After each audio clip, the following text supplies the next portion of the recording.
ഞങ്ങൾക്ക് കുടുംബമായി ഈ സഭയിലായിരിക്കാൻ കർത്താവ് ഞങ്ങളെ സഹായിച്ച എല്ലാ സ്നേഹത്തെ ഓർത്ത് കർത്താവ് സ്തോത്രം അർപ്പിക്കുന്നു. കൂടി വന്ന എല്ലാ ദൈവജനത്തിനും വേഗം വരുന്ന യേശു കർത്താവിന്റെ സ്തുത്യമായ നാമത്തിലുള്ള വന്ദനത്തെ അറിയിക്കുന്നു. നമ്മുടെ ആരാധന ഈ ചില മിനിറ്റുകൾ മാത്രമേ ഉള്ളൂ. എങ്കിലും അതിനകത്ത് ചെറിയൊരു ആലോചന, ഒരു വചനഭാഗം എടുത്ത് ശുശ്രൂഷിപ്പാൻ ഞാൻ ആഗ്രഹിക്കുന്നില്ല. എന്നാൽ പൊതുവായ ചില കാര്യങ്ങൾ പറഞ്ഞു പ്രാർത്ഥിക്കാനായിട്ട് നാം താല്പര്യപ്പെടുക. സഭയിലെ 6 ടൈപ്പ് ആൾക്കാരെ നിങ്ങളുടെ മുമ്പിൽ വരച്ചു കാട്ടി, നിങ്ങളുടെ മുമ്പിൽ പരിചയപ്പെടുത്തി ദൈവസ്ഥാനത്ത് ആനന്ദിക്കാനായിട്ട് ഞാൻ ആഗ്രഹിക്കുന്നു. നമ്മുടെ സഭയിൽ 6 തരത്തിലുള്ള ആൾക്കാരുണ്ട്. ഒരു സഭയിൽ നാം എടുത്തു നോക്കിയാൽ അവിടെ 6 ടൈപ്പ് ആൾക്കാരെ നമുക്കവിടെ കാണുവാനായിട്ട് ഇടയായിത്തീരുന്നു. അതിൽ ഒന്നാമത്തെ ആൾക്കാരാണ് പാസഞ്ചേഴ്സ് ടൈപ്പ് ആൾക്കാർ. പാസഞ്ചേഴ്സ് ടൈപ്പ്, അതായത് ഉത്തരവാദിത്വമില്ലാത്ത ആൾക്കാരുണ്ട്.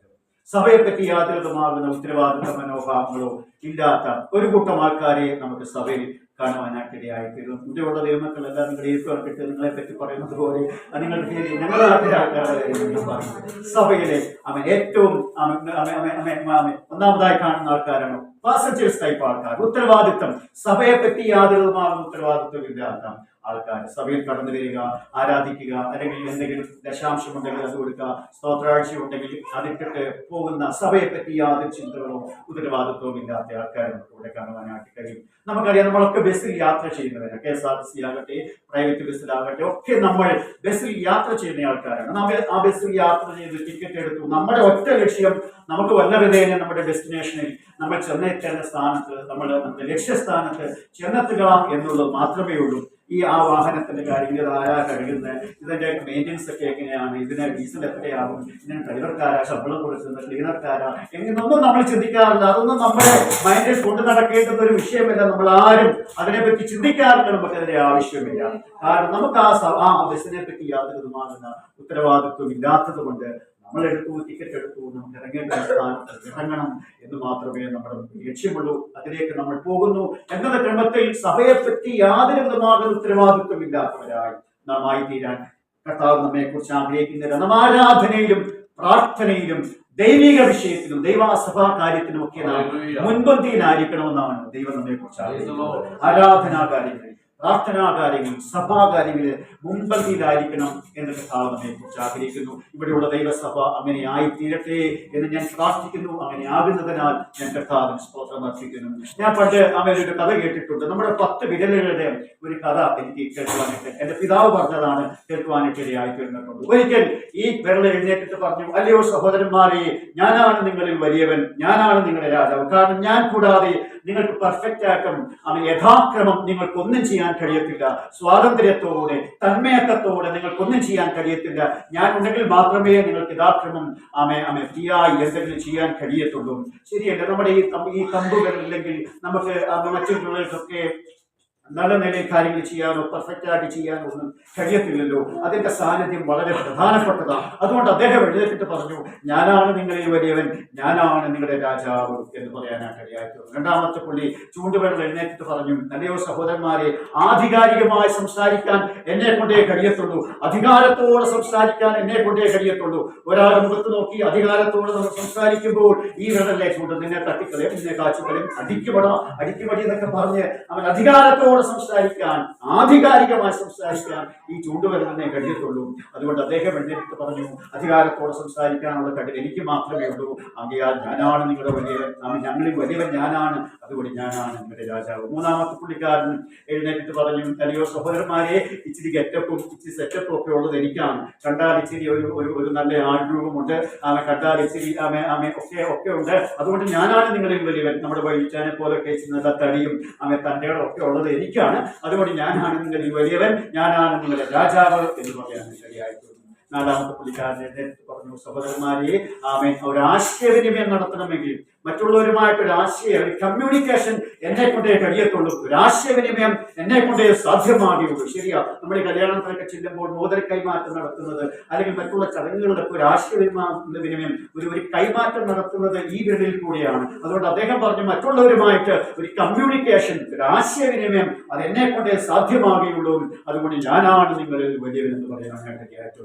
അവസാനമായി ഈ കുഞ്ഞൻ പുള്ളി എഴുന്നേറ്റ് പറഞ്ഞു, അല്ലയോ സഹോദരന്മാരെയും യാതൊരു ക്വാളിഫിക്കേഷനും എനിക്കില്ല. ഞാൻ ഇല്ലെങ്കിലും നിങ്ങൾ പെർഫെക്റ്റ് ആയിട്ട് ജീവിക്കും. നല്ലപോലെ കാര്യങ്ങൾ ക്രമീകരിക്കാൻ നിങ്ങളെ കൊണ്ട് കഴിയും. അധികാരത്തോടെ ആധികാരികമായി സംസാരിക്കാൻ എനിക്ക് കഴിവില്ല. അതൊക്കെ നിങ്ങളെ കൊണ്ടേ കഴിയത്തുള്ളൂ.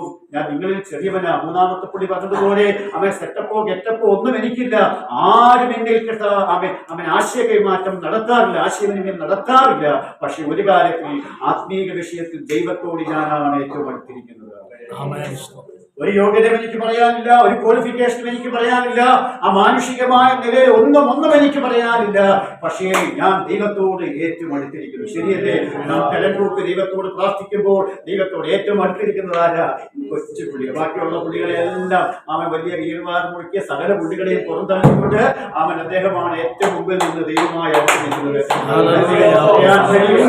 യാതൊരു ക്വാളിഫിക്കേഷനും ഇല്ല. നിങ്ങൾ ആഗ്രഹിക്കുന്ന, ലോകം ആഗ്രഹിക്കുന്ന ഒന്നും എനിക്ക് പറയാനില്ല. പക്ഷേ ആത്മീക കാര്യങ്ങൾ, ദൈവിക കാര്യങ്ങളിൽ ഞാനാണ് മുൻപന്തിയിൽ നിൽക്കുന്നത്. എന്ന് പറയാനായിട്ടിടയായിരുന്നു. നമ്മെക്കുറിച്ചും നമ്മുടെ സഭകളെ കുറിച്ചും ദൈവത്തിന്റെ ആത്മാവ് ആഗ്രഹിക്കുന്നത് അതാണ്. ഒരു ക്വാളിഫിക്കേഷൻ നമുക്ക് പറയാനില്ലെങ്കിലും ആത്മീക കാര്യങ്ങളിൽ, ആത്മീക വിഷയത്തിൽ, പ്രാർത്ഥനയിൽ, ആരാധനയിൽ നാം മുൻപന്തിയിലായിരിക്കണം. രണ്ടാമത്തെ വ്യക്തിയാണ് ഹോസ്പിറ്റൽ ടൈപ്പ് ആൾക്കാർ. കാര്യസാധ്യത്തിന് വേണ്ടി ദൈവസഭയിലേക്ക് വരുന്നവരുണ്ട്. നമ്മൾ ഹോസ്പിറ്റലിൽ ചെന്ന് കഴിഞ്ഞാൽ നമുക്ക് കാണാനായിട്ടിടയായിത്തീരുന്നു. നമ്മുടെ പ്രിയപ്പെട്ടവരൊക്കെ ഹോസ്പിറ്റലിൽ അഡ്മിറ്റ് ആവുന്നു. നാം കാണാൻ ചെല്ലുന്നു, അല്ലെ ശുശ്രൂഷിക്കുന്നു, ശുശ്രൂഷ അനുഭവിക്കുന്നു. രോഗമൊക്കെ സൗഖ്യമായതിനു ശേഷം നാം മടങ്ങി ഭവനത്തിലേക്ക് വരുന്നു. ഭവനത്തിൽ വന്നതിന് ശേഷം ആരെങ്കിലും ചിന്തിക്കാറുണ്ടോ ആ ഹോസ്പിറ്റലിനെ പറ്റി, ആ ഡോക്ടറെ പറ്റി ആരെങ്കിലും പിന്നെ ചിന്തിക്കാറുണ്ടോ? ചിന്തിക്കുന്നത് പിന്നെ അടുത്ത രോഗം വരുമ്പോഴാണ് ചിന്തിക്കുന്നത്. നന്മകൾ പ്രാപിച്ചിട്ട് നമുക്ക് മടങ്ങിപ്പോകുന്നു. പക്ഷേ ദൈവത്തോടോ മനുഷ്യനോടോ ഒന്നും പ്രതിബദ്ധതയില്ലാത്തതായി നാം മുൻപോട്ട് പോകുവാനിടയായിത്തീരുന്നു. നാം പറയുന്നു, അല്ലെങ്കിൽ അടുത്തൊരു പ്രശ്നം വരട്ടെ, അടുത്ത രോഗം വരട്ടെ, അടുത്ത പ്രതിസന്ധി വരട്ടെ, അപ്പോൾ കാണാം എന്ന് പറഞ്ഞു പോകുന്ന മനോഭാവം. അങ്ങനെയുള്ളവരെ കുറിച്ച് കർത്താവ് ആഗ്രഹിക്കുന്നില്ല. കാര്യസാധ്യത്തിനായി ദൈവസഭയിലേക്ക് വരുന്നവരെ കുറിച്ച് കർത്താവിന് യാതൊന്നും പറയാനില്ല. ദൈവത്തിൽ അനുഗ്രഹങ്ങളെ പ്രാപിച്ച്, ദൈവത്തിൽ നന്മകളെയും വിടുതലുകളെയും പ്രാപിച്ച് ദൈവത്തെ ഫോളോ ചെയ്യുവാനാണ് കർത്താവ് നമ്മളെ കുറിച്ച് ആഗ്രഹിക്കുന്നത്. മർക്കോസ് സുവിശേഷം 10-ാം അധ്യായം നാം പഠിക്കുമ്പോൾ അവിടെ വ്യർത്ഥമായി എന്ന് പറയുന്ന ഒരു സഹോദരനെ നമുക്ക് കാണുവാനായിട്ടിടയായിത്തീർന്നു. തന്റെ ജന്മനാ കുരുടനായ ഒരു മനുഷ്യനാണ്, കാഴ്ചയില്ലാത്തൊരു മനുഷ്യനാണ്. കർത്താവ് പോകുന്ന വഴിയിൽ എരിഹോവിന്റെ തെരുവീതിയിൽ നിന്ന് ഇരുന്നുകൊണ്ട് ദൈവത്തോട് അഭയാചന കഴിക്കുന്ന, ദൈവത്തോട് നിലവിളിക്കുന്ന ഒരു മനുഷ്യനെ നമുക്ക് അവിടെ കാണുവാനായിട്ടിടയായിത്തീരുന്നു. പലപ്പോഴും പലരും അവനെ ശാസിച്ചു, നീ മിണ്ടാതിരിക്കെ, നീ അസഹ്യപ്പെടുത്തരുതും, നീ മിണ്ടാതിരിക്കാൻ പറഞ്ഞു. എന്നാൽ അവരുടെ ഒന്നും വാക്കിന്റെ മുമ്പിൽ വ്യക്തമായി മിണ്ടാതിരുന്നില്ല. ദാവീദ് പുത്രാ, എന്നോട് കരുണ കാണിക്കണമേ, ദാവീദ് പുത്രാ, എന്നോട് ദയ കാണിക്കണമേ, അവൻ ഉറക്കെ നിലവിളിച്ചു. ശബ്ദം കേട്ട് അവന്റെ കണ്ണിനെ കാഴ്ച കൊടുക്കുന്നതായിട്ട് നമുക്ക് കാണുവാനായിട്ടിടയായിരുന്നു. കാഴ്ച പ്രാപിച്ചിട്ട് അവ മടങ്ങിപ്പോയില്ല. നാം താഴോട്ടുള്ള ഭാഗങ്ങളെ വായിക്കുമ്പോൾ കർത്താവ് അവനെ സൗഖ്യമാക്കുന്നു. കാഴ്ച പ്രാപിച്ച മാത്രയിൽ തന്നെ യേശുവിനെ പിൻപറ്റുന്നതായി കാണുവാൻ കാര്യസാധ്യത്തിന് വേണ്ടി ദൈവത്തിൽ വരുന്നവരായിട്ടുണ്ട്. 10 കുഷ്ഠരോഗിയുടെ കഥ നാം ദൈവജനത്തിൽ പഠിക്കുന്നുണ്ട്. അവരെല്ലാം കർത്താവ് സൗഖ്യമാക്കി. 9 പേരും പോയി. എന്നാൽ ഒരു വ്യക്തി മാത്രം മടങ്ങി വന്ന് യേശുവിനെ കുമ്പിടുന്നതായി നമുക്ക് കാണുവാനായിട്ട് കർത്താവിൽ നിന്ന് നന്മകൾ മാത്രമല്ല ദൈവം ആഗ്രഹിക്കുന്ന തലങ്ങളിലേക്ക്, അത് ആത്മീക വിഷയമാകട്ടെ, സഭയുടെ കാര്യങ്ങളിലാകട്ടെ, ദൈവദാസനോട് ചേർന്ന് നിൽക്കുന്ന കാര്യങ്ങളാകട്ടെ, നാം ദൈവിക വിഷയങ്ങളിൽ മുൻപന്തിയിലേക്ക് കടന്നു വരുമ്പോൾ കർത്താവ് നമ്മളെ സഹായിക്കാനായിട്ടിടയായിത്തീരും. മൂന്നാമത്തെ വ്യക്തിയാണ് ടച്ച് മീ നോട്ട്. ഹല്ലേലൂയ. തൊട്ടാവാടിയെ പോലെ ഉള്ള ദൈവമക്കൾ. സഭയുടെ ദൈവദാസൻ വചനം ശുശ്രൂഷിച്ചാൽ, സങ്കീർത്തനം പ്രബോധിപ്പിച്ചാൽ, അല്ലെങ്കിൽ ആരെങ്കിലും ഒരു സാക്ഷ്യം പറഞ്ഞാൽ, ഏതെങ്കിലും ഒരു വാക്ക് ഒന്ന് ടച്ച് ചെയ്ത് പോയെങ്കിൽ, കുത്തു കൊണ്ടുപോയെങ്കിൽ പിന്നെ പറയും, അയ്യോ ഇതെന്നെ നോക്കി പറഞ്ഞതാ, ഇതെന്നെ നോക്കി പാസ് മനഃപൂർവ്വം കുത്തി പ്രസംഗിച്ചതാ എന്ന് പറഞ്ഞ് വാടിപ്പോകുന്ന, തൊട്ടാൽ വാടിപ്പോകുന്ന ഒരു അനുഭവമാണ് തൊട്ടാൽ വാടിയുടേത്. അതുപോലുള്ള അനുഭവങ്ങളാണ് പല വിശ്വാസികളെയും നമുക്ക് കാണുവാനായിട്ടിടയായിത്തീരുന്നത്. ദൈവത്തിന്റെ വചനം അതുകൊണ്ടാണ് പറയുന്നത്, നിങ്ങൾ പുരുഷത്വം കാണിപ്പീൻ. തന്റെ ഇടത്തോടെ കാര്യങ്ങളെ നേരിടാൻ, തന്റെ ഇടത്തോടെ ദൈവത്തിന് വേണ്ടി നിൽപ്പാൻ, ദൈവരാജ്യത്തിന്റെ കെട്ടുപണിക്ക് വേണ്ടി ദൈവദാസനോട് ചേർന്ന് നിൽപ്പാൻ, സംഘടനയോട് ചേർന്ന് നിൽപ്പാൻ കർത്താവ് നമ്മളെ കുറിച്ച് ആഗ്രഹിക്കുന്നു. അതാണ് നമുക്ക് ആയിരിക്കേണ്ട ഏറ്റവും പരമപ്രധാനമായ കാര്യം. പൗലോസിന്റെ ചരിത്രം നാം പഠിച്ചാൽ പൗലോസിന്റെ മേലൊരു ശൂലമുണ്ടായിരുന്നതായി നമുക്ക് കാണുവാനായിട്ടിടയായിത്തീർന്നു. അതെന്താണ്, എങ്ങനെയാണെന്നുള്ളതും വ്യക്തതയില്ലെങ്കിലും എന്തുമായിക്കൊള്ളട്ടെ, പല സമയങ്ങളിലായി പൗലോസ് ദൈവത്തോട് പ്രാർത്ഥിച്ചു ആ ശൂലം മാറേണ്ടതിനായി. എന്നാൽ കർത്താവ് ഒരു കോപിട്ടിട്ട് പറയുന്നു, എന്റെ കൃപ നിനക്ക് മതി. എന്റെ ശക്തി ബലഹീനത തികഞ്ഞു വരുന്ന അത്യന്ത ശക്തിയാ ദൈവം നമ്മെ നിറയ്ക്കുവാൻ ഈ പകൽക്കാല പരിശുദ്ധാത്മാവ് നമ്മെ സഹായിക്കുമാറാകട്ടെ. ദൈവത്തിന്റെ കൃപകളാലും കൃപാവരങ്ങളാലും കർത്താവ് നമ്മെ നിറയ്ക്കട്ടെ. തൊട്ടാവാടിയെ പോലെ അവൻ തളർന്നു പോകുന്ന അനുഭവങ്ങളല്ല, ഈ ദൈവരാജ്യത്തിന് വേണ്ടി വീറോടെ അവൻ പുരുഷത്വം കാണിച്ച് മുന്നേറുവാൻ പരിശുദ്ധാത്മാവ് നമ്മെ സഹായിക്കുമാറാകട്ടെ. നാലാമത്തെ വ്യക്തിയാണ് ലൗഡ് സ്പീക്കർ ആൾക്കാർ. സ്വന്തം പ്രവൃത്തി വിളിച്ചു കൂടുന്ന ആൾക്കാർ. എന്തെങ്കിലും കർത്താവിന് വേണ്ടി കൊടുത്താൽ, എന്തെങ്കിലും ദൈവനാമത്തിന് കൊടുത്താൽ, ദൈവനാമത്തിന് എന്തെങ്കിലും ചെയ്താൽ അത് 10 പേരോട് പറയാതെ ഉറക്കാൻ വരികയില്ല. നമ്മുടെ വീട്ടിലൊക്കെ കോഴിയുണ്ട്. കോഴിയില്ലാത്ത വീടുകൾ എത്രയുണ്ട്? മുട്ട ഇടുന്നതൊക്കെ നമുക്ക് അറിയാമല്ലോ. കോഴി ഒരു മുട്ട ഇട്ടതിന് ശേഷം ആ പരിസരത്തുള്ള സകലമായ പേരെയും അറിയിക്കും, ഞാൻ മുട്ടയിട്ടു. അത് കൊക്കി അത് ശബ്ദമുണ്ടാക്കി അറിയിക്കും, ഞാൻ മുട്ടയിട്ടു. ഇതുപോലെയാണ് ദൈവത്തിന് വേണ്ടി എന്തെങ്കിലും കൊടുത്താൽ കോഴിയെ പോലെ ഇങ്ങനെ വിളിച്ചുപോയി ഞാൻ അത് ചെയ്തു, കർത്താവിന് വേണ്ടി ഞാൻ ഇത് ചെയ്തു എന്നൊക്കെ പറയുന്ന ഒത്തിരി പേരുണ്ട്. നമ്മളെ പവർ വിഷനും അല്ലെങ്കിൽ അങ്ങനെയുള്ള ചാനലുകളൊക്കെ തുറന്നു നോക്കുമ്പോൾ നമുക്ക് കാണാനായിട്ട് ഇടയായിട്ടില്ല. സ്വന്തം പ്രവൃത്തി വിളിച്ചു പോകുന്ന ഒത്തിരി പേരെ നമുക്ക് കാണാൻ. എനിക്ക് ഇങ്ങനെയുള്ളവരെ ഒന്നും വലിയ താല്പര്യമില്ല. ദൈവത്തിന്റെ പ്രവൃത്തി അതാണ് തിരുവചനം. അതുകൊണ്ടാണ് പറയുന്നത് നമ്മൾ വലം കൈ ചെയ്യുന്നത് ഇതൊക്കെ അറിയാൻ പാടില്ല. ദൈവമായിട്ടുള്ള ബന്ധത്തിലാണ് നമ്മൾ ചെയ്യുന്നത്. ലൗഡ് സ്പീക്കർ ടൈപ്പ് അങ്ങനെയുള്ളവരെ കുറിച്ച് കർത്താവിന് യാതൊരു താല്പര്യമില്ല. ഒരിക്കൽ കർത്താവിനെ പരസ്യ ശുശ്രൂഷക്കാരെയും 2 പേർ വന്ന് പ്രാർത്ഥിക്കുന്നു നമുക്ക് കാണുവാനായിട്ട് ഇടയായിത്തീരുന്നു. ഒരു പരീക്ഷ വന്ന് ദൈവത്തോട് പ്രാർത്ഥിക്കുന്നു. പാപിയായ ഒരു മനുഷ്യനും ദൈവത്തോട് പ്രാർത്ഥിക്കുന്നതായി നമുക്ക് കാണുവാനായിട്ട് ഇടയായിത്തീരുന്നു. പരീക്ഷനായ മനുഷ്യൻ പറയുന്നു, കർത്താവെ ഞാൻ പതാരം തരുന്നുണ്ട്, ദശാംശം തരുന്നുണ്ട്, സ്തോത്രാഴ്ച ഇടുന്നുണ്ട്, ഞാൻ അത് ചെയ്യുന്നുണ്ട്, ഇത് ചെയ്യുന്നുണ്ട്. ഒരു പാപിയായ ഒരു മനുഷ്യൻ നിൽക്കുന്നു, അവനെ പോലൊന്നുമെല്ലാം ഞാൻ അങ്ങയ്ക്ക് വേണ്ടി പ്രവർത്തിക്കുന്നവനാണ്, അങ്ങയുടെ നാമത്തിന് വേണ്ടി കൊടുക്കുന്നവനാണെന്നൊക്കെ വീരവാണ് മടിക്കുന്ന ഒരു പരീക്ഷനെ നമുക്ക് അവിടെ കാണുവാനായിട്ട് ഇടയായിത്തീരുന്നു. എന്നാൽ മതസ്ഥയുടെ തൊട്ടപ്പുറത്ത് പാപിയായ ഒരു മനുഷ്യൻ ദൈവമകത്തേക്ക് പോലും നോക്കാൻ കഴിയാതെ കുനിഞ്ഞു നിന്നും, കർത്താവെ ഞാൻ പാപിയായ ഒരു മനുഷ്യനാണ്, ഈ പറയുന്ന മനുഷ്യനെ പോലെ യാതൊരു ക്വാളിറ്റിയും എനിക്കില്ല, യാതൊന്നും ഞാൻ അങ്ങയ്ക്ക് വേണ്ടി ചെയ്യുന്നില്ല, ഞാൻ പാപിയായ ഒരു മനുഷ്യനാണെന്ന് പറഞ്ഞ് കരയുന്ന ഒരു പാപിയായ മനുഷ്യനെ കാണുവാനായിട്ട് ഇടയായിത്തീരുന്നു. കർത്താവ് പറയുന്നു, അവർ 2 പേരുടെയും പ്രാർത്ഥനയിൽ പാപിയായ മനുഷ്യന്റെ പ്രാർത്ഥനയാണ് ദൈവം കേട്ടതെന്ന് പറയുവാനായിട്ട്. നാം കർത്താവിന് വേണ്ടി ചെയ്യുന്നത് എല്ലാം ദൈവനാമ മഹത്വത്തിനായി തീരട്ടെ എന്ന് ഞാൻ പ്രാർത്ഥിക്കുകയും ആശംസിക്കുകയും ചെയ്യുന്നു. അഞ്ചാമത്തെ ടൈപ്പ് ആൾക്കാരാണ് ഫ്രിഡ്ജ് ടൈപ്പ് ആൾക്കാർ. എടുത്ത് ചൂടാക്കി ഉപയോഗിക്കണം. നമുക്ക് ഫ്രിഡ്ജ് ഇല്ലാത്ത വീടുകളുണ്ടോ? ഇല്ല, ഒരിക്കലും ഇല്ല. ഫ്രിഡ്ജ് എല്ലാ വീടുകളിലും ഉണ്ട്. നമ്മൾ ഫ്രിഡ്ജിൽ ഒരു സാധനം വെച്ചാൽ നമ്മൾ അതേപോലെ എടുത്ത് കഴിക്കത്തില്ല. അത് പരുവത്തിന് ചൂടാക്കി മാത്രമേ നമുക്ക് കഴിക്കാൻ പറ്റിയ പരുവത്തിന് മാത്രമേ അത് ചൂടാക്കി നമ്മൾ ഉപയോഗിക്കാറുള്ളൂ. അത് എടുത്ത് ചൂടാക്കിയെങ്കിൽ മാത്രമേ അത് നമുക്ക് ഉപയോഗിക്കുവാനായിട്ട് കഴിയത്തുള്ളൂ. ഇതുപോലെയാണ് ദൈവസഭയിൽ ഒരു കൂട്ടം ആൾക്കാർ എപ്പോഴും ഇങ്ങനെ പുഷ് ചെയ്തുകൊണ്ടേയിരിക്കണം. നീ അത് ഇത് സ്തോത്രം പറ, അല്ലെങ്കിൽ പറ, കർത്താവിന് വേണ്ടി കൊടുക്കെ വാ, സഭയുടെ കൂട്ടായ്മയ്ക്ക് വാ, പ്രാർത്ഥനയ്ക്ക് വാ എന്ന് വിളിച്ച് ഇങ്ങനെ പുറകെ ഇങ്ങനെ തള്ളിക്കൊണ്ടേ ഇരുന്നാൽ ഒരു പക്ഷേ അവർ വന്നു എന്ന് വന്നേക്കാം. ഞങ്ങൾ ഈ തമിഴ്നാട്ടിലെ പ്രദേശങ്ങളിൽ പല അങ്ങനെയുള്ള സ്ഥലങ്ങളിലൊക്കെ ശുശ്രൂഷകളുമായി പോകുന്ന വേളയിൽ ഞങ്ങൾ കാണുവാനായിട്ട് ഇടയാക്കി പോകും. അവിടെയുള്ള ദൈവജനത്തിന്റെ ഒരു പ്രത്യേകത എന്ന് പറഞ്ഞാൽ, ഒരു ഹല്ലേലൂയ പറയാൻ പറഞ്ഞാൽ 3 ഹല്ലേലൂയ അടുപ്പിച്ചു പോകും. പിന്നെ കർത്താവിന്റെ ദാസൻ പറയുന്നു, ദൈവമക്കളെ നമുക്കൊരു ഹല്ലേലൂയ പറയാം. പിന്നെയും അവർ തീർത്ത് 3 എണ്ണം പറയും. എന്നിട്ട് പിന്നെ ദൈവദാസന്റെ വായിലോട്ട് നോക്കി നിൽക്കും. ഇനി എപ്പോഴാണ് ഒരു ഹല്ലേലൂയ പറയിപ്പിക്കുന്നത്? എന്നിട്ട് വേണം ഒരു 3 എണ്ണം കാഴ്ചയിട്ട് ഞങ്ങൾക്ക് ഇങ്ങനെ പുഷ് ചെയ്ത് സ്വത്രം പറ, ഹല്ലേലൂയ പറയാം എന്ന് പറഞ്ഞാൽ ഇങ്ങനെ ചെയ്തുകൊണ്ട് കർത്താവിന് വേണ്ടി കൊടുക്ക് പ്രിയരെ. ഇങ്ങനെ ദാസന്മാരൊക്കെ നിന്ന് കെഞ്ചുകയാണ്. ഞാൻ പലപ്പോഴും അപേക്ഷിക്കുക, നിങ്ങൾ കൊടുക്കുക, നിങ്ങൾ കൊടുത്താലും നിങ്ങൾ അനുഗ്രഹിക്കപ്പെടുകയുള്ളൂ എന്നൊക്കെ പറയുന്ന ദൈവദാസന്മാരെ ഞാൻ കണ്ടിട്ടുണ്ട്. നമ്മൾ അങ്ങനെയൊന്നും ആയിത്തീരുന്ന അറിഞ്ഞങ്ങ് ചെയ്തേക്കണം. അറിഞ്ഞ ദൈവത്തിന് വേണ്ടി നിന്നാൽ അറിഞ്ഞ കർത്താവ് നമുക്ക് വേണ്ടി പ്രവർത്തിക്കും. ദൈവത്തിന് വേണ്ടി സ്റ്റാൻഡ് ചെയ്യാൻ, ദൈവത്തിന് വേണ്ടി നിൽക്കാൻ നാം തയ്യാറായ ദൈവം നമുക്ക് വേണ്ടി നിൽക്കും പ്രിയരെ. ആരും പറഞ്ഞു വരുന്ന ദൈവനാമത്തിന് വേണ്ടി നിൽക്കാൻ, ദൈവത്തെ ആരാധിക്കാൻ, ദൈവത്തോട് പ്രാർത്ഥിക്കാൻ നാം മുൻപന്തിയിലായിരിക്കണം. അതുകൊണ്ട് ഞാൻ പ്രാരംഭ സമയത്ത് പറഞ്ഞത്, ആരാധനാ വിഷയത്തിൽ, പ്രാർത്ഥനാ കാര്യങ്ങളിൽ ആരുമായും ഒരു കോംപ്രമൈസ്. ഞാൻ പോകുന്നിടത്തൊക്കെ പറയാറുള്ള കാര്യം, അവൻ എന്റെ ശബ്ദം ഞാൻ കീബോർഡിന്റെ ശബ്ദം കൂട്ടിയാൽ, മൈക്കിന്റെ ശബ്ദം കൂട്ടിയാൽ, ആരാധന സമയം കൂടിപ്പോയാലൊക്കെ അമ്മയെ കുറ്റം പറയുന്നവരെപ്പോൾ ഞാൻ അവരുടെ മുഖത്തേക്ക് നോക്കി പറയും, ആരാധനാ കാര്യങ്ങളിൽ പ്രാർത്ഥനാ വിഷയങ്ങളിൽ ഞങ്ങൾ ആരുമായി അങ്ങനെയുള്ള ദൈവജനത്തെയാണ് ഞങ്ങൾ ആരാധിച്ചത് കൊണ്ട് ഞങ്ങൾ ഈ നന്മകളൊക്കെ പ്രാപിച്ചത്. എനിക്ക് ഞങ്ങൾ കുടുംബമായൊക്കെ ഒത്തിരി ഒത്തിരി ഒത്തിരി സാക്ഷികൾ പറയാറുണ്ട്.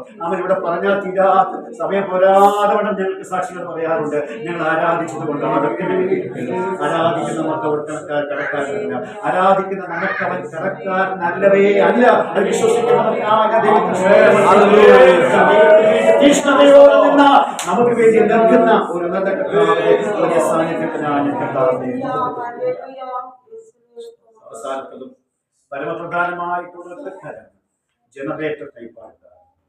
ആവശ്യത്തിന് ശക്തി പകരുന്ന അവരോട് ആരും പറയണ്ട, മുമ്പോട്ട് കയറി പ്രാർത്ഥിക്കുക എന്നൊന്നും അവരോട് ആരും പറയണ്ട.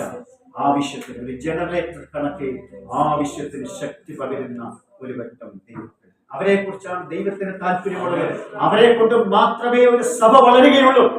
ഒരു ദേശം വിടുവിക്കപ്പെടണമെങ്കിൽ അവരെ കൊണ്ട് മാത്രമേ കഴിയപ്പെടുള്ളൂ. പ്രിയരെ, അവൻ ജനറേറ്ററിന്റെ സ്വഭാവം നമുക്ക് നന്നായിട്ട് ഞങ്ങൾ ഈ മ്യൂസിക്കൽ ഫീൽഡിലൊക്കെ വർക്ക് ചെയ്യുന്നവരായതുകൊണ്ട് എപ്പോഴും ജനറേറ്ററുമായിട്ട് ഒരു ബന്ധം ഞങ്ങൾക്കുണ്ട്. ഒരിക്കലായി അതിനെ സ്റ്റാർട്ട് ചെയ്ത് കൊടുത്തു കഴിഞ്ഞാൽ പിന്നെ അതിന്റെ പുറകെ വെറുതെ പോകണ്ട. അതെന്തായി തീരുമെന്ന് പറഞ്ഞാൽ അതിന്റെ പുറകെ പോകണ്ട. ആവശ്യത്തിന് ഊർജം, ആവശ്യത്തിന് വിദ്യുശക്തി, ആവശ്യത്തിന് ശക്തി അത് നൽകിക്കൊണ്ടേയിരിക്കും. സമയാസമയങ്ങളിൽ അത് സർവീസ് ചെയ്യുക, സമയാസമയങ്ങളിൽ പെട്രോൾ ഒഴിക്കുക, സമയാസമയങ്ങളിൽ ഓയിൽ ചേഞ്ച് ചെയ്യുക എന്നുള്ളതല്ലാതെ അതിന്റെ പുറകെ ആരും പോകണ്ട. അതുപോലെ പ്രാർത്ഥനയിലും ഉപവാസത്തിലും ആരാധനയിലും നാം നമ്മുടെ ജീവിതത്തെ മെയിൻറ്റെയിൻ ചെയ്തുകൊണ്ട് പോകണം. അങ്ങനെയുള്ള ജനറേറ്റർ കൈക്കടത്തിയുള്ള ആൾക്കാര് ആവശ്യത്തിന് ദൈവസഭയിൽ ദൈവദാസനോട് ചേർന്ന് ആവശ്യത്തിന് വിദ്യശക്തി ഊർജം പകരുന്ന ഒരു ദൈവജനത്തിന് ആ കർത്താവിന് ആവശ്യമായി. തൊടാൻ പിശാചിന് കഴിയത്തില്ല, അങ്ങനെയുള്ളവർ അടുക്കൽ പോലും പറയാൻ കൃഷ്ണന് കഴിയത്തില്ല. നമ്മൾ ഈ വാഹനത്തിലും റോഡിൽ കൂടിയൊക്കെ സഞ്ചരിക്കുമ്പോൾ നമുക്ക് വലിയ ടാങ്കർ ലോറികൾ പെട്രോളുമായി ഡീസലുമായിട്ടൊക്കെ പോകുന്ന വലിയ ടാങ്കർ ലോറികൾ നമുക്ക് കാണുവാനായിട്ട് ഇടയായിട്ടും അതിന്റെ ബാക്ക് സൈഡിൽ വെണ്ടയ്ക്കാക്ഷരത്തിൽ വലിയ അക്ഷരത്തിൽ എഴുതി വെച്ചിട്ടുണ്ട് ഹൈലി ഇൻഫ്ലമബിൾ. നിങ്ങൾ എത്ര പേര് ശ്രദ്ധിച്ചിട്ടുണ്ടോ എന്ന് എനിക്കറിയത്തില്ല. ഇത്രയേ ഉള്ളൂ, ഉയർന്നു കത്തുവാൻ പര്യാപ്തമായതൊന്നും ഇതിനകത്തുണ്ട്. അതുകൊണ്ട് മര്യാദയ്ക്ക് വഴിമാറിപ്പോക്കും. ഉയർന്നു കത്തുവാൻ നിന്നെ നശിപ്പിച്ചു കളയാൻ, ഇല്ലാതാക്കി കളയാൻ, ഒരു ദേശം പോലും കത്തിച്ചു കളയാൻ പര്യാപ്തമായതൊന്നും ഇതിനകത്തുണ്ട്. അവൻ അതുകൊണ്ട് വഴിമാറിപ്പോക്കണം. അവൻ ലോകത്തുള്ളവരെക്കാൾ വലിയവൻ നമ്മുടെ ഉള്ളിലുണ്ട്. തൊടാൻ കഴിയത്തില്ല. പ്രതിസന്ധികൾ വഴിമാറിപ്പോകും, കഷ്ടതകൾ വഴിമാറിപ്പോകും. അവൻ മുടിക്കാൻ വരുന്ന, നശിപ്പിക്കാൻ വരുന്ന പിശാച് വഴിമാറിപ്പോകണമെങ്കിൽ ജനറേറ്റർ കണക്കെ അകത്ത് വ്യാപരിക്കുന്ന ഒരു ദൈവശക്തി ഉണ്ടെങ്കിൽ ഒരു അന്ധകാര ശക്തിക്ക് നമ്മെ തൊടാൻ കഴിയത്തില്ലെന്നേ.